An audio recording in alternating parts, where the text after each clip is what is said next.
Shalom jemaat Tuhan, dalam kesempatan pembinaan iman Kristen atau PIK ini, kita mau belajar satu tema, ibadah yang teosentris dan antroposentris. Mengapa saya memilih tema ini? Sebab ibadah adalah bagian yang sangat penting dalam kehidupan umat Tuhan. Oleh karena itu kita mau belajar makna ibadah yang benar, yang berkenan di hadapan Tuhan. Mari kita berdoa. Ya Roh Kudus, pimpin hamba-Mu yang menjelaskan firman, supaya bisa menjelaskan firman dengan benar, sesuai dengan makna aslinya, dan tolong kepada hamba-Mu diberikan pengertian, diberikan lidah yang fasih, dan kepada setiap kami yang mendengarkannya. Dalam nama Tuhan Yesus kami berdoa. Haleluya. Amin. Jemaat Tuhan, kita akan membuka atau membaca dalam Mazmur nomor 100. Ibadah yang benar adalah ibadah yang teosentris. Itu yang kita lihat dalam Mazmur nomor 100 ini. Kita akan lihat. Mazmur untuk korban syukur. Bersorak-sorailah bagi Tuhan. Bagi Tuhan. Hai seluruh bumi, beribadah kepada Tuhan dengan gembira. Datanglah ke hadapannya dengan lagu-lagu riang. Ingatlah bahwa Tuhan itu Allah. Ia menciptakan kita dan kita miliknya. Kita umatnya, bangsa yang dipeliharanya. Masuklah melalui gerbangnya yang dengan lagu syukur, ke dalam pelataran dengan puji-pujian. Bersyukurlah kepadanya dan pujilah dia, sebab Tuhan baik, kasih-Nya untuk selama-lamanya dan kesetiaannya turun-temurun. Dari Mazmur 100 ini kita melihat akan teosentris. Ya, kita bersorak-sorai bagi Tuhan. Kita beribadat bagi Tuhan, kepada Tuhan. Datanglah ke hadapan Tuhan. Sebab Tuhan itu Allah. Tuhan yang menciptakan kita. Dan kita hanya miliknya Dia. Kita hanya umatnya. Bersyukurlah kepada Tuhan, pujilah Dia. Teosentris sekali daripada Mazmur 100 ini. Ini merupakan pola yang penting dalam ibadah kita. Yang harusnya teosentris, pusatnya kepada Allah. Nah, kalau kita melihat dalam Matius pasal 22, jawab Yesus kepadanya, kasihlah Tuhan Allahmu dengan segenap hatimu dan dengan segenap jiwamu dan dengan segenap akal budimu. Itulah hukum yang terutama dan yang pertama. Ingat, inilah hukum yang pertama dan terutama. Kasihlah Tuhan Allahmu. Baru kita melihat hukum yang kedua, yaitu kasihlah sesama manusia seperti dirimu sendiri. Urutan ini tidak boleh dibalik. Ini prinsip hierarki yang Tuhan sudah ajarkan kepada kita umatnya. Yang terutama adalah mengasihi Tuhan, dan yang kedua adalah mengasihi sesama manusia. Nah, pertanyaan yang terpenting dalam ibadah, apakah Tuhan berkenan terhadap ibadah kita? Itu pertanyaan yang paling penting. Apakah Tuhan berkenan terhadap ibadah kita? Bukan. Pertanyaan yang terpenting bukanlah apakah jemaat yang datang mendapat berkat. Bukan. Sekalian, seringkali doa kita untuk ibadah yang sebentar akan berlangsung dikatakan, kita seringkali berdoa, Tuhan biarlah jemaat Tuhan yang datang beribadah bisa mendapatkan berkat. Bukan. Itu adalah hasil. Tetapi yang terutama adalah apakah Tuhan berkenan terhadap ibadah kita. Kalau Tuhan berkenan terhadap ibadah kita, pasti hasilnya adalah Tuhan memberkati umatnya. Cuma berkat Tuhan jangan hanya sebatas materi. Berkat Tuhan berupa bimbingan, pengarahan, teguran juga berkat Tuhan. Yang terpenting adalah apakah Tuhan berkenan kepada ibadah kita. Itu satu pertanyaan yang terpenting. Mazmur 27 ayat 8 dikatakan, hatiku mengikuti firman-Mu, carilah wajahku, maka wajah-Mu ku cari ya Tuhan. Apakah umat Tuhan yang datang beribadah itu tujuannya untuk mencari wajah Tuhan? Itu penting. Ya, tapi sebagian umat Tuhan yang datang beribadah untuk mencari tangan Tuhan, bukan wajah Tuhan. Tangan untuk memberkati. Jadi sebagian orang beribadah untuk mendapatkan berkat, mencari tangan Tuhan. Kalau wajah itu menunjuk pada pribadinya Tuhan, persekutuan dengan pribadinya Tuhan. Firman Tuhan berkata, carilah wajahku. Ya, engkau berkata, datanglah menyembah aku. Ku jawab, aku segera datang ya Tuhan. Jadi Tuhan menuntut umatnya untuk beribadah dengan motivasi utama adalah untuk menyembah Tuhan, mencari wajah Tuhan, bersekutu dengan pribadinya Tuhan. Ini tujuan utama daripada ibadah. Ibadah yang sejati mencari wajah Tuhan, bukan tangan Tuhan. Ini penting sekali. Jangan dibalik. Orang datang beribadah rajin sekali untuk cari tangan Tuhan, cari berkat. Keliru. Ya. Oke. Nah, motivasi khotbah yang benar apa?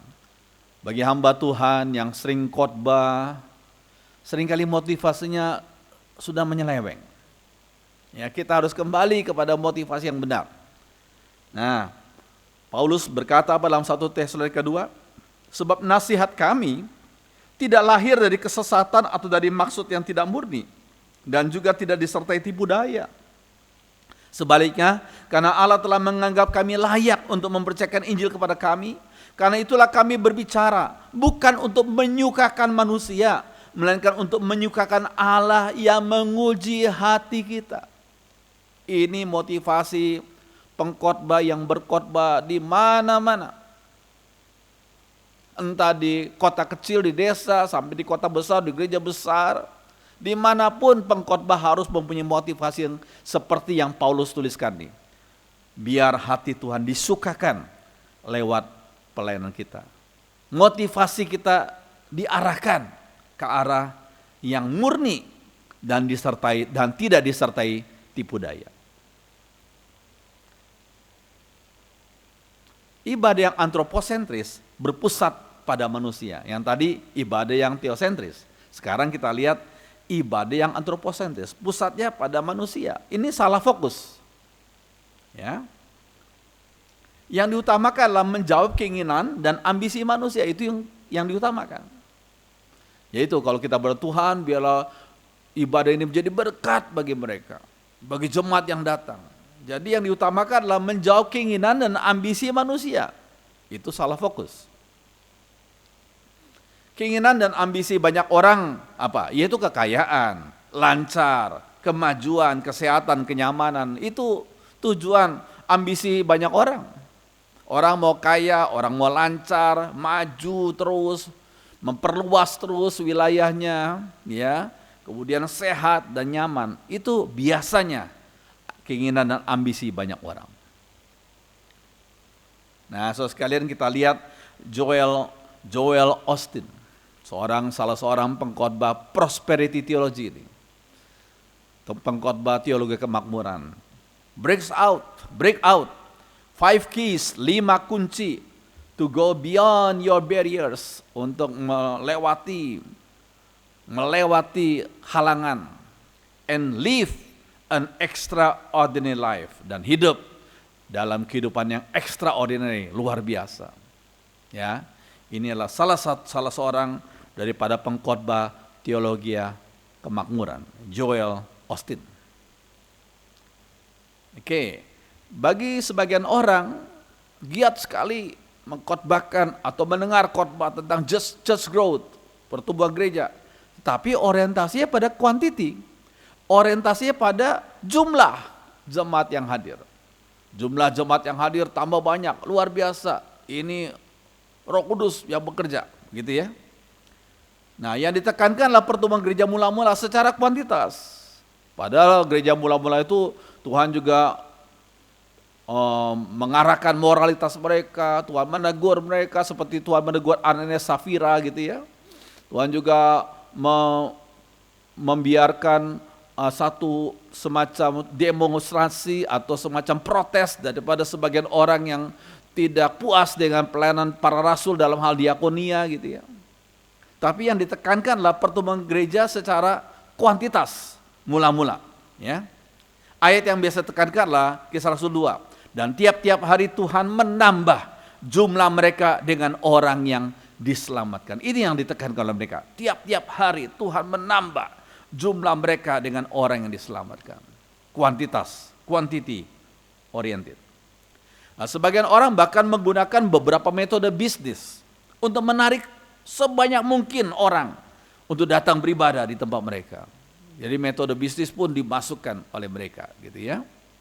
Terus sekalian, kemudian berikutnya. Nah, kuantitas perlu diperhatikan, tetapi yang lebih penting adalah kekudusan hidup umat Tuhan. Ini penting, kita harus ingat. Kuantitas memang perlu, tetapi yang lebih penting adalah kekudusan hidup umat Tuhan.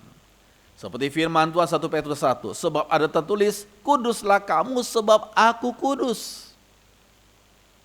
Ya, kuduslah kamu sebab aku kudus. Kata kudus dalam bahasa Yunaninya adalah hagios. Hagios berarti dipisahkan untuk suatu tugas khusus dari Tuhan. Dipisahkan, separated. Untuk special purpose, special task from the Lord. Tugas khusus dari Tuhan. Tugas khusus umatnya apa? Memuliakan Tuhan dalam segala aspek kehidupan mereka. Ya, dalam segala aspek, bukan hanya memuliakan Tuhan di gereja, tapi dalam segala aspek kehidupan mereka. Kamu harus menjadi terang dunia, bukan terang gereja. Berarti dalam segala aspek kehidupan kita memuliakan Tuhan.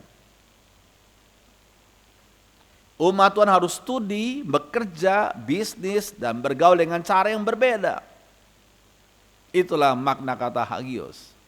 Ya, kalau dia masih studi, bekerja, bisnis, bergaul dalam keluarga, harus dengan cara yang berbeda yang memuliakan Tuhan.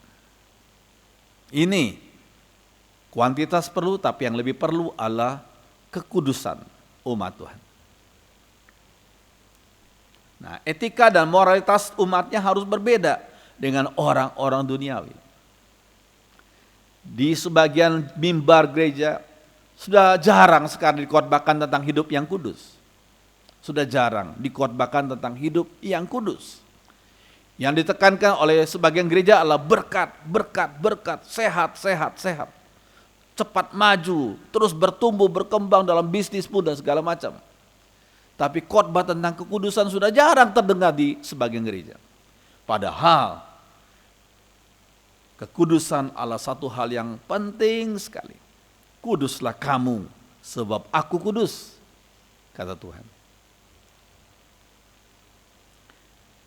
Nah, bagaimana dengan para pengikut Tuhan Yesus waktu dulu, waktu Tuhan Yesus melayani di dunia ini 2000 tahun yang lalu? Oh, kita lihat dalam Yohanes 6 ayat 60 dikatakan, sesudah mendengar semuanya itu, banyak dari murid-murid Yesus yang berkata, oh perkataan ini keras, siapakah yang sanggup mendengarkannya? Mulai dari waktu itu banyak murid-muridnya mengundurkan diri dan tidak lagi mengikut dia. Waduh,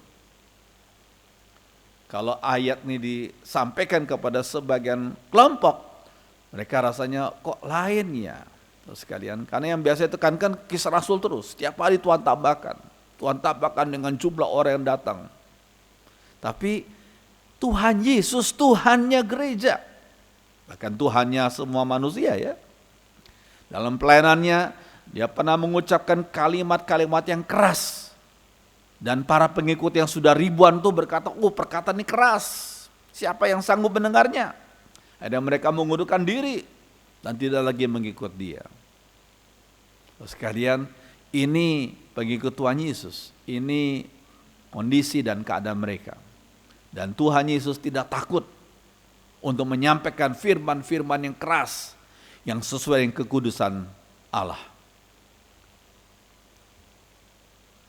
Nah, pertanyaan utama dari ibadah yang antroposentris, pertanyaan yang utama dari ibadah yang antroposentris adalah, jemaat mendapat apa dari ibadah ini?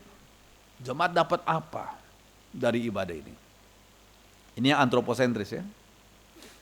Kesembuhan jasmani, mereka dapat kesembuhan jasmani, dapat jawaban atas semua pergumulan mereka, kedamaian, berbagai hal yang sensasional, pemenuhan terhadap kebutuhan katarsis mereka. Waduh, mereka puas, mereka sungguh dapat berkat dari ibadah itu. Itu pertanyaan utama dari ibadah yang antroposentris. Jemaat dapat apa dari ibadah itu? Makanya sebagian orang berkata, it's fun going to church. Pergi ke gereja itu menyenangkan. I feel good. Saya rasa gembira, ya. Kemudian ada lagi, waduh ini luar biasa beraninya. Jesus is a fun guy. Ternyata Tuhan Yesus tuh pribadi yang menyenangkan. Yang ditekankan kegembiraannya menyenangkan. Tapi Tuhan Yesus yang suci, yang maha suci, yang bisa menegur dosa, itu nggak ditekankan. Yang ditekankan adalah yang fun, menyenangkan. Sekalian. Nah, kemudian karena sikap demikian, maka yang mengelola gereja mendapat banyak berkat materi. Kenapa? Karena semakin banyak orang, semakin banyak persembahan, semakin banyak persepuluhan, semakin mereka hoki. Karena yang mengelola gereja mendapat banyak berkat materi. Ini yang saya anggap sebagai motivasi bisnis daripada sebagian orang. Hati-hati. Oke. Survei door to door, survei dari pintu ke pintu. Oleh Robert Schuller sebelum dia memulai Crystal Cathedral. Ya. Sekian puluh tahun yang lalu. Robert Schuller, ya. Ketika dia mengadakan survei door to door itu, dia bertanya kepada orang-orang yang dia survei, gereja dan ibadah macam apa yang kalian senang untuk menghadiri? Gereja dan ibadah macam apa yang kalian senang untuk menghadiri? Lihat pertanyaan ini. Ini adalah pertanyaan yang antroposentrik. Ya, karena dia mau membentuk gereja yang antroposentrik. Gereja yang mengikuti selera pasar, market oriented. Dia tidak berbicara tentang gereja yang yang memperkenan Tuhan, tidak. Tapi gereja yang disenangi oleh orang-orang untuk datang beribadah.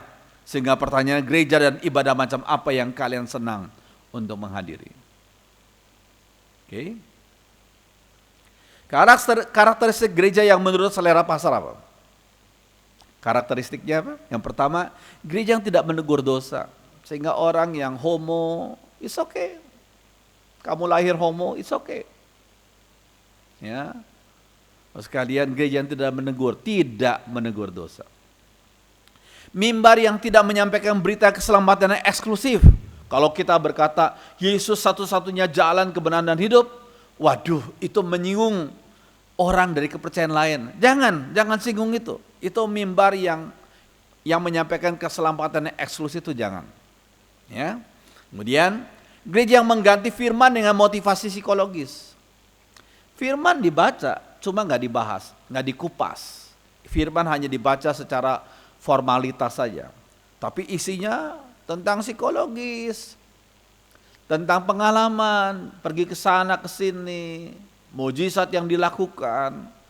Kemudian secara psikologis jangan rendah diri, percaya diri, aktualisasi diri. Jadi saudara sekalian, itu firman tidak dikupas, tapi yang dibahas, yang disampaikan adalah pengalaman.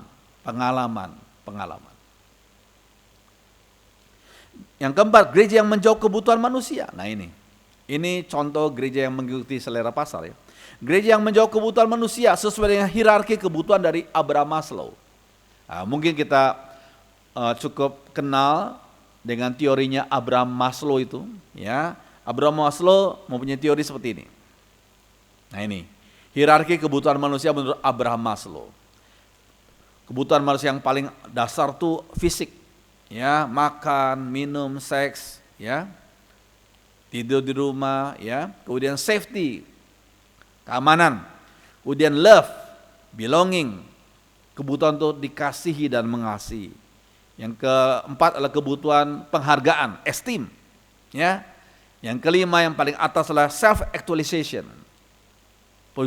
pewujudan diri, pemenuhan diri gitu ya, berupa moralitas, kreativitas, spontanitas, ya, dan berbagai hal yang sudah lihat di situ. Itu adalah hierarki kebutuhan manusia menurut Abraham Maslow. Ini bagus secara antroposentris, benar, betul sekali. Cuma secara iman Kristen ada satu hal yang lupa atau tidak termasuk di sini, yaitu kebutuhan untuk memuliakan Tuhan. Nah ini enggak ada. Tidak ada kebutuhan untuk memuliakan Tuhan. Tidak ada di sini. Dalam hierarki Abraham Maslow. Oke. Ya. Berikutnya. Nah setelah 50 tahun berjaya. Ya waktu itu banyak Robert Schuller sering kali mengundang para pendeta dari berbagai negara di seluruh dunia untuk mengadakan seminar pertemuan gereja di Kristen Katedral. Mereka terpukau dengan bangunan yang luar biasa. Karena waktu itu Robert Schuller punya jemaat yang hadir setiap minggu sekitar 9.000. Nah, gereja kalau di Amerika 9.000, waduh, sudah disebut gereja besar sekali ya.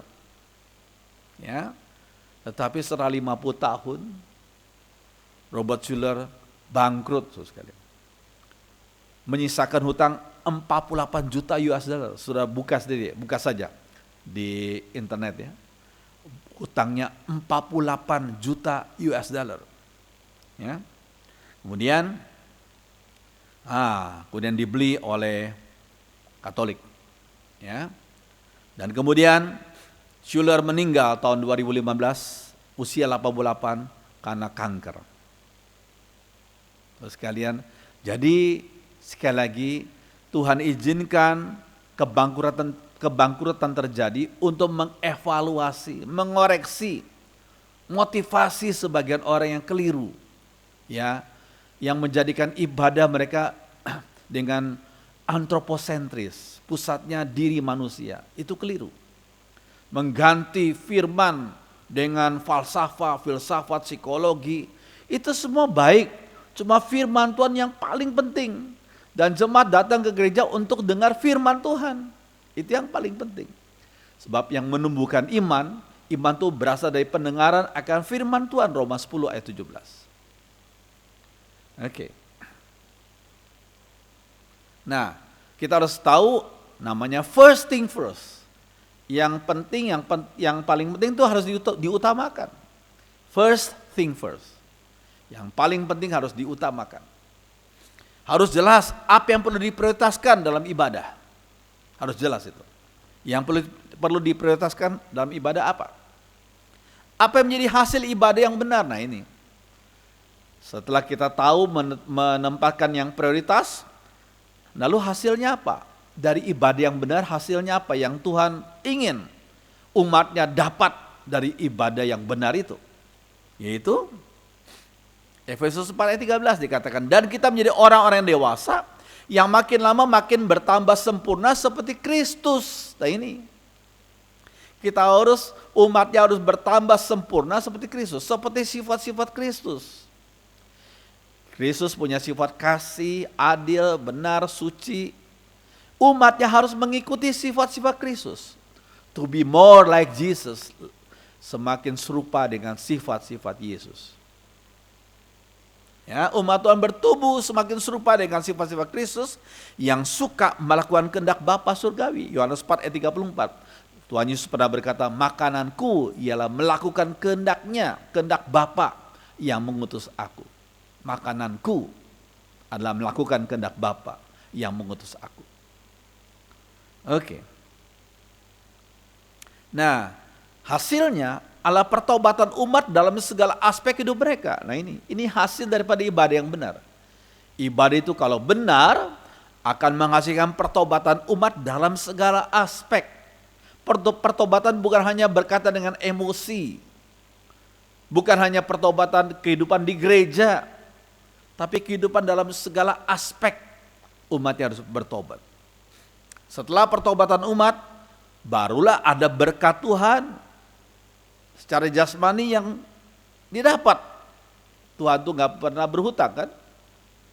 Kalau dia sudah berkenan kepada kehidupan kita umatnya, maka yang lain akan ditambahkan kepada kita. Dari mana itu firman? Matius 6 ayat 33. Jadi usahakanlah dahulu supaya Allah memerintah atas hidupmu. Allah memerintah atas bisnismu, atas keluargamu, atas pergaulanmu, atas pekerjaanmu, atas studimu. Jadi usahakanlah supaya Allah memerintah atas hidupmu dan lakukanlah kehendaknya. Nah, itu yang terutama. Maka semua yang lain, engkau butuh apa? Materi, semua yang lain yang baik untukmu, bukan yang sesuai dengan ambisimu, tapi yang sesuai dengan kebutuhanmu, yang baik untukmu, semua yang lain akan diberikan Allah juga kepadamu. Ini penting. Jadi saudara sekalian, yang terutama adalah pertobatan umat dalam segala aspek hidup kita. Itu terutama, dan itu merupakan motivasi utama ibadah. Memuliakan Tuhan, bersekutu dengan Tuhan. Ya, hasilnya kita bertobat, dan soal yang lain akan ditambahkan, akan diberikan Tuhan kepada kita. Oke. Jika hasil yang diutamakan, nah ini penting. Jika hasil yang diutamakan, maka ibadah jadi salah fokus. Kesehatan, rezeki, ya, kemapanan. Jika hasil yang diutamakan, maka ibadah jadi salah fokus, bukan memuliakan Tuhan, tapi untuk keuntungan pribadi setiap orang yang datang. Sudah salah fokus, sudah salah fokus. Dan hati-hati, jangan-jangan ibadah kita menjadi berhala, karena kita sudah salah fokus. Fokusnya bukan menyembah Tuhan, bukan mengetahui akan kemauan Tuhan dan kita mau menjadi pelaku firman Tuhan, tapi kita sudah mencari yang lain, berkat Tuhan yang kita cari. Ibadah kita jadi salah fokus, akhirnya kita menjadikan berkat itu sebagai berhala kita, karena sudah kita tempatkan menggantikan posisi Tuhan yang harus sebenarnya kita sembah dalam ibadah itu. Terus sekalian, ini penting kita harus pahami, hati-hati. Jangan-jangan kita salah fokus sehingga kita beribadah tetapi kita sedang menyembah berhala kita. Ya, berhala ambisi kita.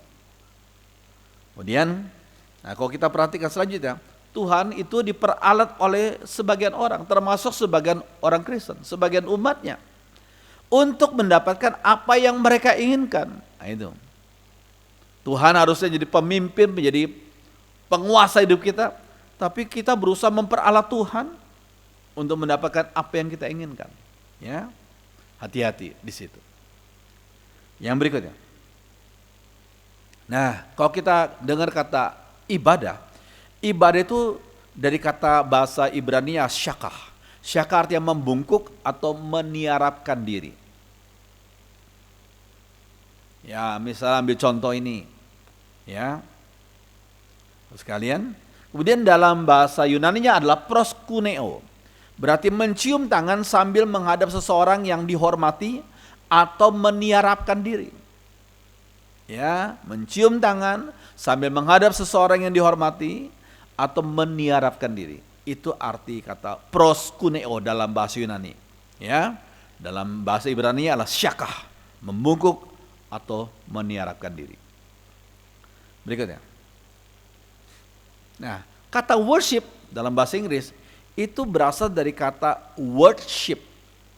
Worship. Jadi artinya sesuatu yang layak mendapat penghormatan. Worship. Objek ibadah dipengaruhi oleh konsep nilai seseorang. Ini sangat penting. Konsep nilainya macam apa, itu akan mempengaruhi objek ibadahnya. Konsep nilai itu artinya adalah apa yang dianggap paling bernilai dalam hidup seseorang. Apa yang dianggap paling bernilai dalam hidup seseorang. Jadi ambil contoh orang yang menganut paham materialisme. Bagi orang ini yang paling bernilai adalah materi. Semua bisa diperalat. Orang tuanya bisa diperalat, suami atau istrinya bisa diperalat, anak-anaknya bisa diperalat. Bahkan Tuhan juga mau diperalat untuk dia mengumpulkan materi sebanyak-banyaknya. Karena bagi dia yang paling bernilai adalah materi. The only value is matter. Itu orang yang materialistik. Ya. Kalau orang yang hedonis, the only value is pleasure. Hedonis itu yang terpenting adalah kesenangan. Itu yang paling bernilai. Yang lain bisa dikorbankan demi yang paling bernilai, yaitu kesenangan. Ya, terus sekalian, tapi kita sebagai umat Tuhan harus punya konsep nilai yang benar. Perlu ada pengudusan dalam konsep nilai umatnya. Konsep nilai pun sangat penting untuk dikuduskan. Kita lihat Amsal 23 ayat 23. Dikatakan, belilah kebenaran dan jangan menjualnya. Kalau sesuatu kita anggap bernilai, kita coba beli, kita korbankan yang lain, kita jual yang lain untuk kita dapatkan yang lebih bernilai. Kebenaran itu jangan kita jual. Kebenaran kita harus beli, jangan kita jual. Yang lain bisa kita jual. Ya. Demikian juga beli hikmat, beli didikan, beli pengertian. Itu konsep nilai yang benar umat Tuhan, yaitu kebenaran, hikmat, didikan, dan pengertian. Itu sangat penting, harus diutamakan.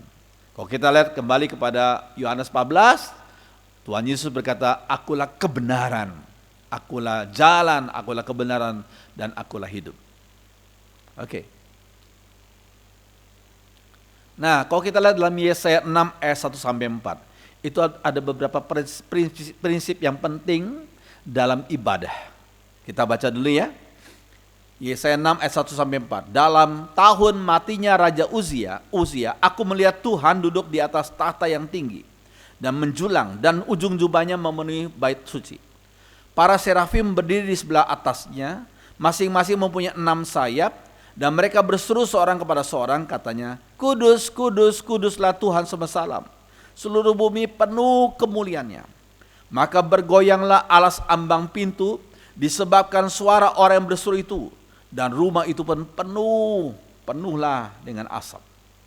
Kita lihat lagi ayat berikutnya, ayat 5 sampai 8. Lalu kataku, celakalah aku binasa, sebab aku ini seorang yang najis bibir.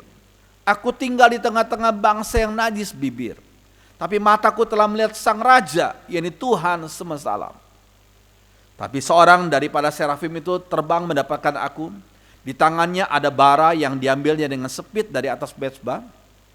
Ia menyentuhkannya kepada mulutku serta berkata, lihat, ini telah menyentuh bibirmu, dan kesalahanmu telah dihapus dan dosamu sudah diampuni. Lalu aku mendengar suara Tuhan berkata, siapakah yang akan kuutus? Siapakah yang mau pergi untuk aku? Jawabku, yaitu jawab Yesaya, ini aku, utuslah aku. Itu Yesaya 6 ayat 1 sampai 8. Kalau kita lihat dari 8 ayat itu, kita akan mendapatkan 4 elemen penting dalam ibadah yang benar. 4 elemen penting ini harus ada dalam ibadah yang benar. Ya. Elemen pertama yang penting adalah ibadah yang benar itu membawa para penyembah kepada perjumpaan pribadi dengan Tuhan. Encounter with God.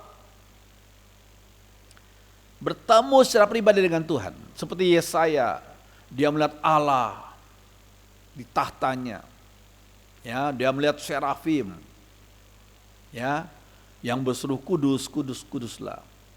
Terus kalian, jadi kalau kita mau berdoa bagi ibadah yang sebentar akan berlangsung, kita jangan berdoa, Tuhan, biarlah ibadah ini jadi berkat bagi setiap orang yang datang. Tidak, jangan begitu. Itu antroposentris. Tapi kita berdoa, Tuhan, biarlah melalui ibadah ini setiap orang yang datang bisa bertemu Tuhan secara pribadi. Lewat doa, lewat pujian, lewat kesaksian, lewat khotbah yang mereka dengarkan. Mereka bertemu Tuhan secara pribadi. Kalau mereka bertemu Tuhan secara pribadi, mungkin mereka dihiburkan, mungkin mereka dikuatkan, mungkin mereka diarahkan, mungkin mereka ditegur oleh Tuhan. Itu adalah perjumpaan pribadi. Ya. Jadi kita berdoa, Tuhan, biarlah melalui ibadah ini setiap orang yang datang bisa bertemu Tuhan secara pribadi. Encounter with God. Itu doa kita. Itu elemen pertama dari Yesaya 6 ini. Membawa para penyembah kepada perjumpaan pribadi dengan Tuhan. Yang kedua, ibadah yang efektif membawa para penyembah kepada pengenalan diri yang benar. Orang yang kaya, orang yang pintar, orang dari berbagai macam latar belakang, kalau datang kepada Tuhan dalam ibadah itu, mereka mengenal diri secara benar, bukan kesombongan, bukan keangkuhan.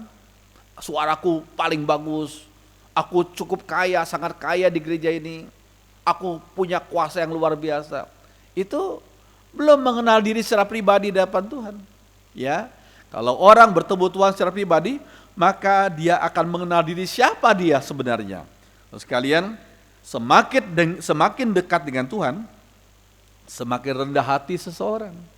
Yesaya melihat kekudusan Tuhan, Yesaya berkata, "Celakalah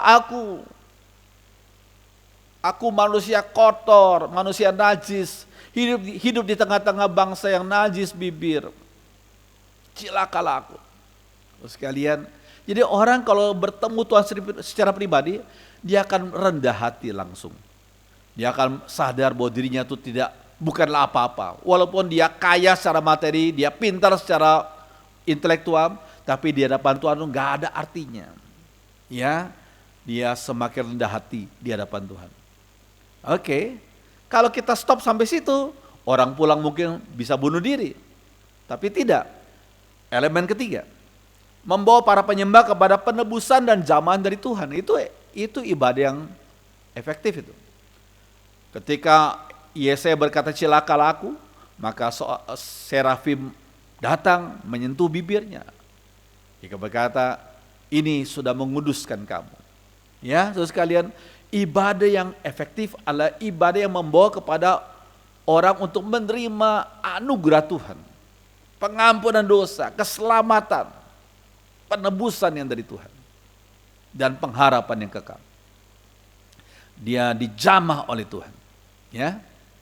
Kemudian ini yang terpenting. Ibadah yang efektif membawa para penyembah untuk menjawab panggilan Tuhan. Klimaks ibadah bukanlah doa berkat. Klimaks ibadah bukanlah khotbah. Klimaks ibadah adalah para penyembah yang datang itu menjawab panggilan Tuhan. Ketika Tuhan bertanya, "Siapakah yang akan kutus, yang mau aku utus? Ya, yang rela aku utus?" Lalu Yesaya menjawab, "Ini aku, utuslah aku." Inilah klimaks ibadah. Kalau tema ibadah hari itu adalah mengasihi sesama, maka orang yang datang berkata menjawab panggilan Tuhan, "Oke Tuhan, aku mau mengasihi orang tuaku, mengasihi anakku, mengasihi istri suamiku, bahkan mengasihi musuhku."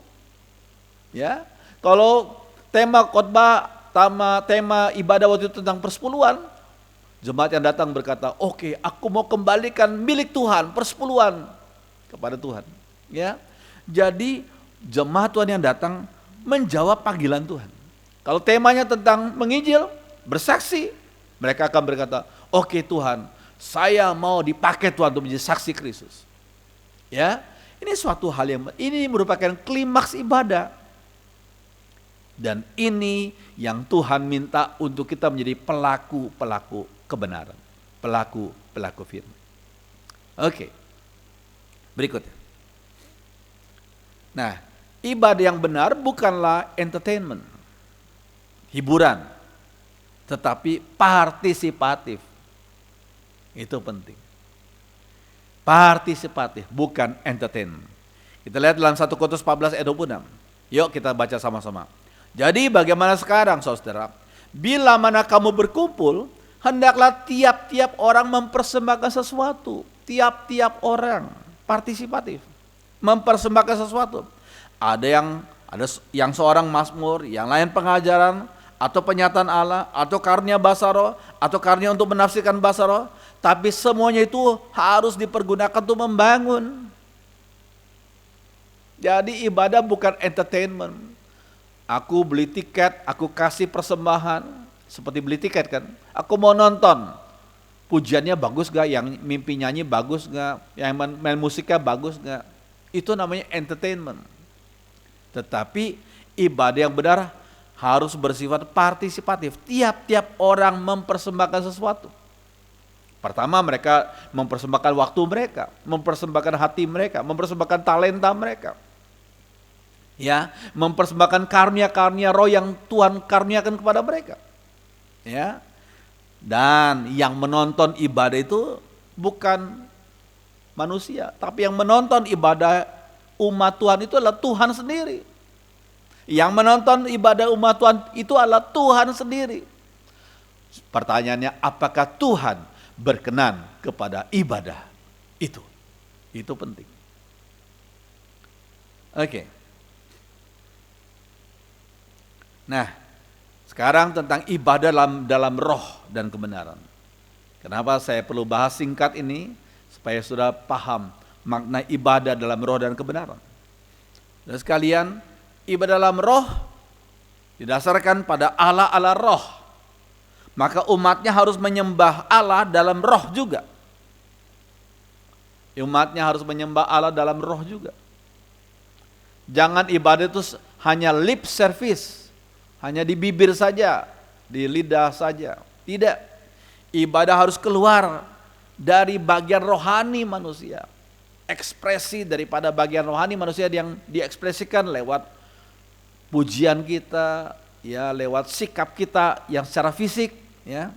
Harus sekalian Allah roh. Maka umatnya harus menyembahnya dalam roh juga. Harus sekalian roh juga itu bagian rohani manusia. Harus sekalian ada dimensi dari roh manusia, yaitu intelek, emosi, hati nurani, imajinasi dan kehendak. Ya, waktu kita beribadah, kita arahkan intelek kita untuk memahami firman Tuhan. Emosi kita ekspresikan untuk memuliakan Tuhan. Hati nurani kita disucikan, dibersihkan. Imajinasi kita bukan yang kotor-kotor, tapi imajinasi kita dikuduskan oleh kekudusan dan keindahan ilahi. Sekalian, akhirnya mendorong kehendak kita untuk menjadi pelaku kebenaran, pelaku firman Tuhan. Sekalian, itulah. Nah, ibadah dalam kebenaran apa? Kamu harus menyembahnya dalam roh dan kebenaran. Ibadah dalam kebenaran artinya ibadah yang berpusat pada Kristus. Karena Kristus adalah sang kebenaran. Ya, Tuhan Yesus sang kebenaran. Jadi ibadah kita bukan pada fokus pada penyanyi tertentu, artis tertentu, bukan. Bukan pada orang kaya tertentu atau orang berkuasa tertentu, tidak. Pusatnya harus Kristosentris. Kristus. Ya. Tuhan Yesus adalah sang kebenaran. Fokus ibadah adalah pribadi Kristus dan firman-Nya. Itu penting, itu fokusnya. Fokus ibadah adalah pribadi Kristus dan firman-Nya. Ya, yuk kita baca Matius 7 ayat 21. Bukan setiap orang yang berseru kepadaku Tuhan, Tuhan, akan masuk dalam kerajaan surga, melainkan dia yang melakukan kehendak Bapa-Ku yang di surga. Jadi ibadah yang benar akan mengubah kehendak kita. Not my will, but thy will be done. Bukan kehendakku, tapi kehendak Tuhan yang jadi. Itu penting. Hasil yang paling penting dalam ibadah yang efektif, ibadah yang benar di hadapan Tuhan. Oke. Nah, yang bagian terakhir. Saya ingin menunjukkan kepada saudara tujuan ibadah menurut seorang uskup yang bernama William Temple. Tujuan ibadah disampaikan begini. Tujuan ibadah adalah mengaktifkan hati nurani dengan kekudusan Allah. Memberi makan pikiran dengan kebenaran Allah. Membersihkan imajinasi dengan keindahan ilahi. Ya. Hati nurani kita yang sudah dikotori oleh dosa disucikan lagi, diaktifkan lagi dengan kekudusan ilahi. Ya, pikiran kita diberi makan dengan kebenaran Allah.